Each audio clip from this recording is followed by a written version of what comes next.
Welcome to விக்ரோ. நம்ம விக்ரோ சேனல்ல இது வரைக்கும் mutual fund, share market, insurance இந்த மாதிரி பர்சனல் ஃபினான்ஷியல் மேனேஜ்மெண்ட் பற்றி நிறைய வீடியோஸ் கொடுத்துட்டு இருக்கோம். அந்த வரிசையில் இன்னைக்கு நம்ம மியூச்சுவல் ஃபண்டோட பேசிக்ஸை பற்றி இந்த வீடியோவில் பார்க்கலாம்.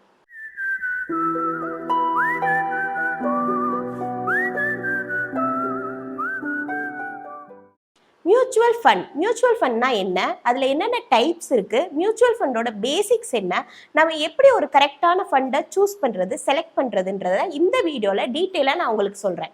மியூச்சுவல் ஃபண்டில் மொத்தமாக இந்த 5 டைப்ஸ் இருக்குது. First one equity, second one debt bonds, third one hybrid, fourth one solution oriented, fifth one other funds. Mutual ஃபண்டுனா என்ன? நம்மளோட பணத்தை நம்மளுக்காக ஒருத்தர் இன்வெஸ்ட் பண்ணி அதன் மூலியமா நம்மளுக்கு ரிட்டர்ன்ஸ் கிடைக்குது அப்படின்னா அதுக்கு பேர் தான் மியூச்சுவல் ஃபண்ட்ஸ். அந்த வேற ஒருத்தர் யாரு? அவங்க தான் மியூச்சுவல் ஃபண்ட் ஹவுஸ் ஆர் ஏஎம்சின்னு சொல்றோம். மியூச்சுவல் ஃபண்ட் கம்பெனிஸை பேங்க் ரிலேட்டடா ஒரு 4-5 கம்பெனிஸ் உங்களுக்கு சொல்றேன். என்னென்னா ஐசிஐசிஐ, ஆக்சிஸ், எஸ்பிஐ, ஹெச்டிஎஃப்சி. இவங்கெல்லாம் பேங்க் ரிலேட்டடா இருக்க மியூச்சுவல் ஃபண்ட் கம்பெனிஸ்க்கு எக்ஸாம்பிள்ஸ். First one equity. ஈக்விட்டினா என்ன? விதவிதமா நிறைய ஸ்டாக்ஸை ஒரே பக்கெட்ல ஒரு ஸ்டாக் பக்கெட்ல வச்சிருக்கோம் அப்படின்னா அதை நம்ம ஈக்விட்டின்னு சொல்லலாம். இந்த ஈக்விட்டியை 3 டைப்ஸா பிரிக்கலாம். Large cap, mid cap, small caps. Large caps 20,000 கோடிக்கு மேல மார்க்கெட் கேபிட்டல் வச்சிருக்கக்கூடிய ப்ளூ சிப் கம்பெனிஸ். இதை தான் நம்ம லார்ஜ் கேப் கம்பெனிஸ்ன்னு சொல்றோம். இந்த லார்ஜ் கேப் எப்பயுமே ஸ்டேபிளா இருக்கும்னு சொல்லலாம். ஒரு நல்ல ஃபண்டை எப்படி சூஸ் பண்ணணும் அப்படின்றதுக்கு சில கிரைட்டீரியாஸ் இருக்கு. அதுல ஒன்று எக்ஸ்பென்ஸ் ரேஷியோ. இந்த எக்ஸ்பென்ஸ் ரேஷியோனா என்னன்னா, ஃபண்ட் ஹவுஸில் நம்ம ஃபண்டை அவங்க மேனேஜ் பண்ணுறதுக்கு அவங்களுக்கு நம்ம கொடுக்கக்கூடிய ஒரு அமௌண்ட் தான் இந்த expense ratio. Most of the time இந்த எக்ஸ்பென்ஸ் ரேஷியோ 1 அல்லது அதுக்கு கம்மியாக இருக்கும். அந்த மாதிரி ஃபண்ட்ஸை நம்ம சூஸ் பண்ணும்போது நம்மளுக்கு லாங் டேர்மில் நம்ம மணியை மேனேஜ் பண்ணுறதுக்கு ஈஸியாக இருக்கும். நெக்ஸ்ட் நம்ம என்ன பார்க்கணும்னா, அந்த ஃபண்டில் என்னென்ன ஸ்டாக்ஸ் அவங்க வச்சுருக்காங்க அப்படின்றத நம்ம பார்த்துக்கணும்.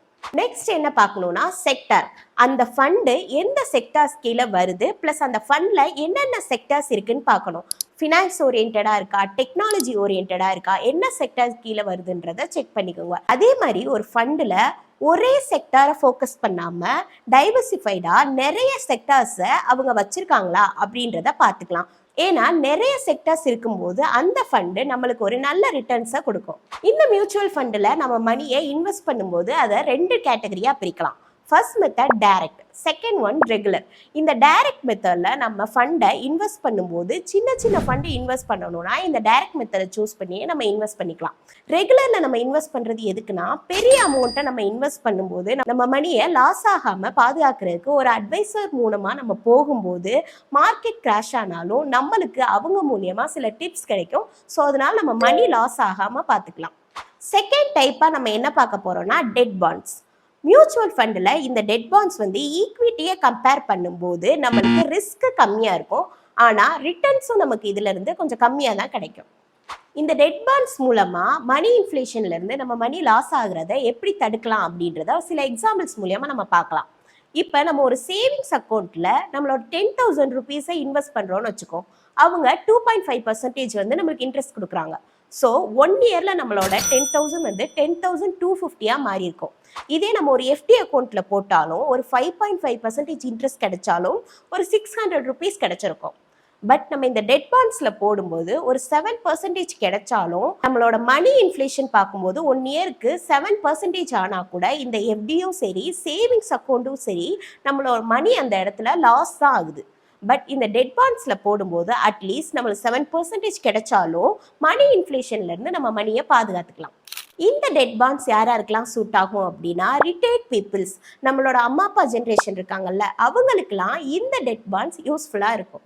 லிக்விட் ஃபண்ட்னா என்ன அப்படின்னா, நம்மளோட வருமானத்தை ஒரு குறைந்த காலத்துக்கு நம்ம முதலீடு பண்ணி வைக்கணும் அப்படின்னா எஃப்டியில் போட்டால் கூட 1 இயர் 2 இயருக்கு நம்ம அதை வித்ட்ரா பண்ண முடியாது. பட் இந்த லிக்விட் ஃபண்டில் நம்ம மணியை இன்வெஸ்ட் பண்ணும்போது நம்ம மணியை வெளியே எடுக்கணும்னா எந்த ஒரு எக்ஸ்பென்ஸும் நம்ம கட்ட தேவையில்லை.